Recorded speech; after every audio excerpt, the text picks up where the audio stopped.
Hello my dear students and welcome back. आज के class में हम कंटिन्यू करेंगे अपना subject financial market and institutions. उसके अंदर हम पढ़ेंगे instruments of money market. Money market जैसे कि हमको पता है कि एक मार्केट है for short term securities. Short term securities मतलब बेसिकली लेस देन 1 ईयर। तो कौन कौन से ऐसे इंस्ट्रूमेंट्स है जो मनी मार्केट में इश्यू होते हैं उसके बारे में हम डिटेल में पढ़ेंगे। तो बेसिकली हमारे सिलेबस के अंदर 8 इंस्ट्रूमेंट्स के बारे में डिटेल में दिया हुआ है। या तो इंस्ट्रूमेंट्स जो है वो यूज होता है मनी मार्केट में पैसा रेज करने के लिए, शॉर्ट टर्म के लिए, that is less than 1 year के लिए पैसा रेज करने के लिए ये सारा इंस्ट्रूमेंट्स यूज होता है। एक एक करके इन डिटेल हम इंस्ट्रूमेंट्स पढ़ना शुरू करेंगे। सबसे पहले पढ़ेंगे point number 1, that is our commercial bills. Commercial bills basically means bill of exchange. Sir bill of exchange क्या होता है? अकाउंट्स में अगर तुम पढ़े होगे, जैसे कि for example suppose there is a seller mister A, ठीक है, and there is a buyer mister B, ठीक है। तो अब ए जो है उधारी में सामान बेचा है, क्रेडिट में सेल किया है 10,000 रुपए का सामान, किसको? बी को, ठीक है। तो इसका मतलब बी फ्यूचर में पैसा देगा। तो हम क्या किए, हम एक पीस ऑफ पेपर में ये बात लिख दिए हैं कि बी सामान खरीदा है, बी फ्यूचर में पैसा देगा, राइट। और बी से हम क्या करवा लिए, बी से हम साइन करवा लिए, राइट। तो ये पीस ऑफ पेपर एक प्रूफ है कि बी हमसे सामान खरीदा है 10,000 का और बी हमको पैसा देगा, ठीक है। ये जो पीस ऑफ पेपर है इसको बोलते हैं कमर्शियल बिल्स, राइट। तो कमर्शियल बिल्स कहाँ पे यूज होता है? जहां पे हम क्रेडिट में सामान सेल किए, क्रेडिट में सामान बेचे हैं, तो सामने वाले से साइन करवा के रखें कि हम क्रेडिट में सामान बेचे हैं और फ्यूचर में पैसा मिलेगा। क्लियर है ये? अब ये जो कमर्शियल बिल्स है, ये कमर्शियल बिल्स एक तो यूज हो रहा है for the purpose of credit transactions, right. दूसरा, अगर सेलर को पैसे का जरूरत है, सपोज यहां तो लिखा हुआ है कि बायर सपोज 3 महीना बाद पैसा देगा, ठीक है। पर सोच लो अगर आज हमको पैसे का जरूरत है तो हम क्या कर सकते हैं, इस बिल को ले जा सकते हैं एक कमर्शियल बैंक में और बैंक को बोल सकते हैं कि हमको 3 महीना बाद 10,000 मिलने वाला है, एक काम करो ये बिल तुम रख लो और बदले में हमको आज पैसा दे दो। तो बैंक क्या करेगा, आज हमको 10,000 से थोड़ा कम, सपोज 9,500 रुपए दे दिया। तो बैंक आज हमको 9,500 रुपए दे देगा और ड्यू डेट के दिन 3 महीना बाद बैंक जो है चला जाएगा ये बिल लेके बी के पास और वहां से कितना रुपए ले आएगा, 10,000 ले आएगा। तो बदले में बी को भी मतलब ए को भी फायदा है क्योंकि जल्दी पैसा मिल गया, 3 महीना वेट नहीं करना पड़ा, 500 कम मिला लेकिन जल्दी मिल गया। और बैंक को भी फायदा है, बैंक आज पैसा दे दिया और 3 महीना बाद पैसा मिल गया। आज दिया 9,500, 3 महीना बाद मिलेगा 10,000, तो 500 का फायदा हो गया, राइट। तो ये है basically the concept of commercial bills, जो कि एक बिजनेसमैन यूज करता है मार्केट से पैसा लेने के लिए, बैंक से पैसा लेने के लिए बिल बनाता है और ये बिल का जो पैसा है एडवांस में बैंक से ले लेता है कुछ डिस्काउंट करवा के, और बैंक जो है ड्यू डेट के दिन जो है बायर के पास जाके बायर से पैसा ले आता है, राइट। देखना, कमर्शियल बिल और bill of exchange popularly known as bill is a written instrument containing an unconditional order. Written instrument है जिसमें एक ऑर्डर लिखा हुआ है, जैसे कि यहां पे लिखा हुआ है कि बी हमसे सामान खरीदा है, बी हमको पैसा देगा, right. The bill is signed by the dryer, हमारे एग्जांपल में mister A, directing a certain person to pay a certain sum of money only to or order of a certain person or to the bearer of the instrument at a fixed time। और उसमें क्या लिखा हुआ है वो paper में कि एक सर्टन पर्सन बी को हम ऑर्डर दे रहे हैं कि एक सर्टन सम ऑफ मनी 10,000 रुपया देना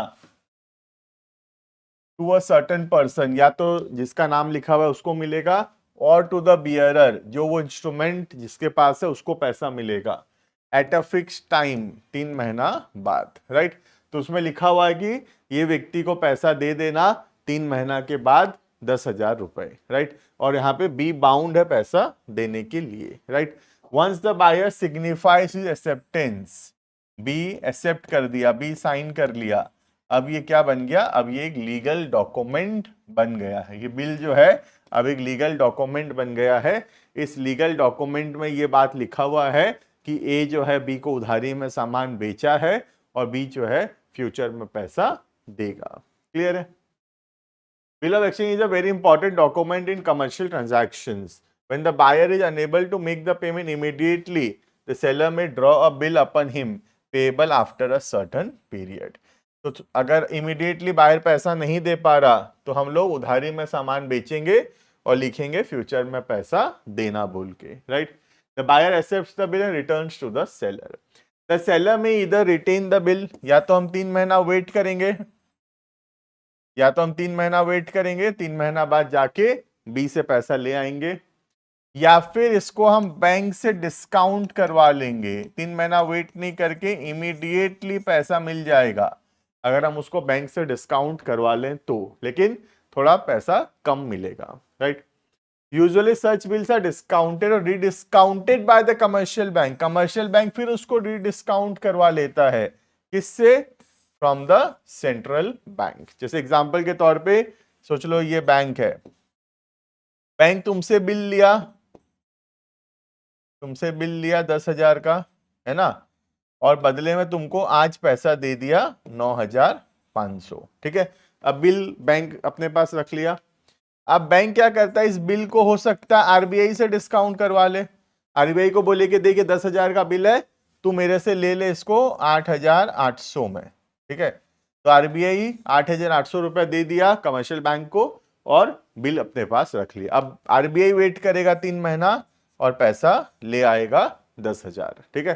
तो कमर्शियल बैंक क्या किया, यहां से डिस्काउंट किया बिल को, है ना, यहां डिस्काउंट किया पब्लिक से और उसको रीडिस्काउंट करवा लिया फ्रॉम द कमर्शियल बैंक। तो इसमें कमर्शियल बैंक का फायदा है, देखो हमको दिया 9,500 और आरबीआई से जो है उसको 8,800 में डिस्काउंट करवा लिया। क्लियर है ये? तो this is the concept of rediscounting of commercial bills, जहां पे बैंक जो है हमसे बिल ले रहा है और उसको आगे आरबीआई को दे रहा है और बदले में बीच में कुछ पैसा कमा ले रहा है। क्लियर है? तो बिल ऑफ एक्सचेंज एक बहुत ही पॉपुलर डॉक्यूमेंट है क्रेडिट ट्रांजैक्शंस को रिकॉर्ड करने के लिए, क्रेडिट सेल्स के लिए, क्योंकि एक प्रूफ के जैसे काम करता है कि हम उधारी में सामान बेचे थे और उसमें पैसा हमको मिला है। क्लियर है? Next, treasury bills. Treasury bills क्या होता है? ट्रेजरी बिल जब गवर्नमेंट को पैसे का जरूरत है ना, तब गवर्नमेंट इशू करता है। The treasury bill on the other hand is a short term government security. ध्यान रखना, गवर्नमेंट सिक्योरिटी है, usually of a duration of 91 days, sold by the central bank. Central bank बेचता है किसके बिहाफ में? Government के बिहाफ में। ये हर एक पॉइंट इंपॉर्टेंट है ना, एग्जाम में अलग से क्वेश्चन आ सकता है, what is treasury bills, right. तो सारा इंस्ट्रूमेंट बहुत इंपॉर्टेंट है। There is no fixed rate of interest, कोई fixed rate of interest नहीं होता है। These are sold by the central bank on the basis of competitive bidding. Bidding होता है, जो lowest bidding देगा उसको हम treasury bills issue करेंगे। The treasury bills are allotted to the person who satisfy with the lowest rate of interest on the security. A treasury bill are government papers having no risk. Government issue किया है तो कोई risk नहीं है। These are good papers for commercial banks to invest short term funds. Commercial bank इसमें पैसा invest कर सकता है। सोच लो आज जैसे एग्जांपल, गवर्नमेंट को पैसा का जरूरत है तो गवर्नमेंट इशू किया ट्रेजरी बिल्स। ये ट्रेजरी बिल्स कौन खरीदेगा? सपोज कमर्शियल बैंक खरीदा। अब कमर्शियल बैंक पैसा दिया ट्रेजरी बिल के नाम का, तो गवर्नमेंट को पैसा मिला, है ना, और ट्रेजरी बिल अब किसके पास आ गया? बैंकों के पास आ गया, कमर्शियल बैंक्स के पास आ गया। फ्यूचर में जब गवर्नमेंट ये ट्रेजरी बिल हमसे वापस लेगा, बैंक से वापस लेगा, तो बदले में पैसा वापस करेगा विथ इंटरेस्ट, राइट। तो कमर्शियल बैंक थोड़ा इंटरेस्ट अर्न कर पाएगा इसमें, क्योंकि कमर्शियल बैंक का सरप्लस पैसा है। तो कमर्शियल बैंक क्या कर रहा है, ट्रेजरी बिल्स खरीद रहा है गवर्नमेंट से, और उस ट्रेजरी बिल को 2-3 महीना होल्ड कर रहा है, और बाद में गवर्नमेंट उसको रिटर्न ले रहा है और गवर्नमेंट इंटरेस्ट के साथ पैसा दे रहा है, right. Treasury bills are highly secured and liquid. Highly secured है क्योंकि इशूड बाय द गवर्नमेंट, और लिक्विड है, जब चाहे हम कैश में कन्वर्ट कर पाएंगे। Because of guarantee of repayment assured by RBI, क्योंकि आरबीआई इसको इशू कर रहा है on behalf of the government, who is always willing to purchase और डिस्काउंट इट। और आरबीआई कभी भी तुम अपना जो ट्रेजरी बिल्स है उसको टाइम से पहले भी मेच्योर कर सकते हो, थोड़ा कम पैसा मिलेगा लेकिन टाइम से पहले भी तुमको पैसा मिल जाएगा। Treasury bills are government sector instrument, clear है। तो ये गवर्नमेंट सिक्योरिटी से, इसीलिए इसमें रिस्क बहुत कम है, और रिस्क कम है इसीलिए थोड़ा रिटर्न्स भी हमेशा कम रहेगा। जहां लोअर रिस्क होगा वहां हमेशा रिटर्न्स भी लोअर होगा, क्लियर है। क्या पर्पस के लिए काम आता है, गवर्नमेंट को जब पैसा चाहिए होता है टेम्पररी टाइम के लिए, गवर्नमेंट मार्केट में ट्रेजरी बिल्स इशू करता है, और ये ट्रेजरी बिल्स जनरली कौन खरीदता है, कमर्शियल बैंक्स इसमें इन्वेस्ट करता है, क्लियर है। नेक्स्ट आता है हमारा कॉल और शॉर्ट नोटिस मनी। कॉल या शॉर्ट नोटिस मनी क्या होता है देखना, बहुत कम दिन के लिए इसको इशू किया जाता है ना, कॉल मनी या शॉर्ट नोटिस मनी, नाम से पता चल रहा है बहुत कम समय के लिए ये पैसा दिया जाता है।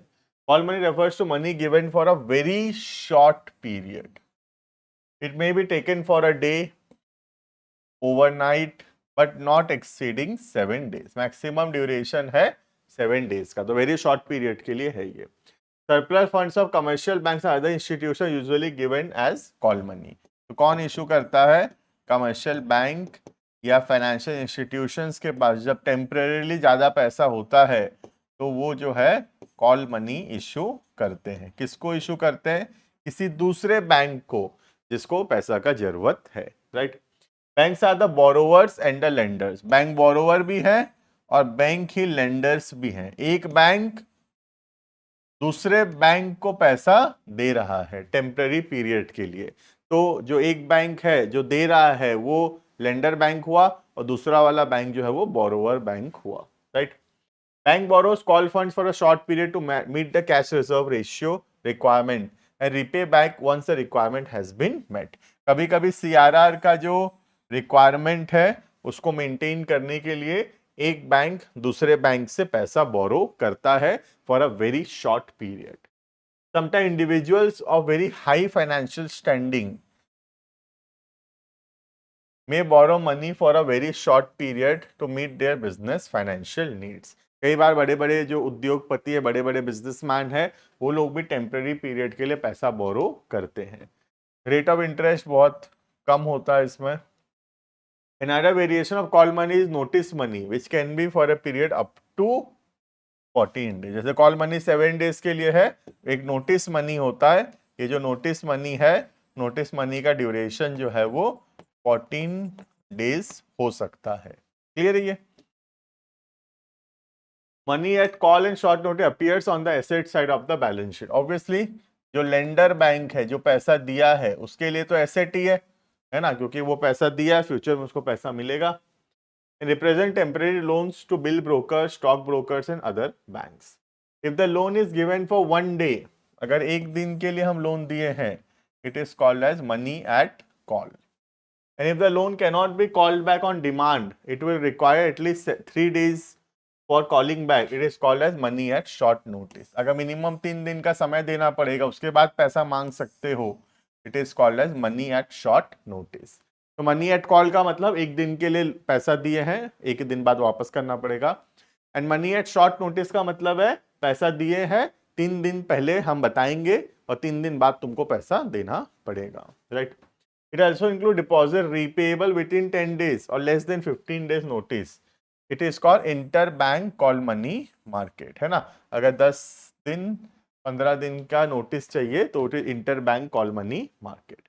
The rate of interest on which money is lent fluctuates every day, sometimes very more quickly, more than 25-30% depending upon the demand and supply. तो interest rate किस पे dependent है, on the factors of demand and supply of money. Obvious सा बात है कि demand and supply के ऊपर डिपेंडेंट होगा ही। अगर डिमांड ज्यादा होगा तो इंटरेस्ट भी ज्यादा होगा, लेकिन अगर डिमांड कम होगा तो रेट ऑफ इंटरेस्ट भी उस पर कम होगा। क्लियर है?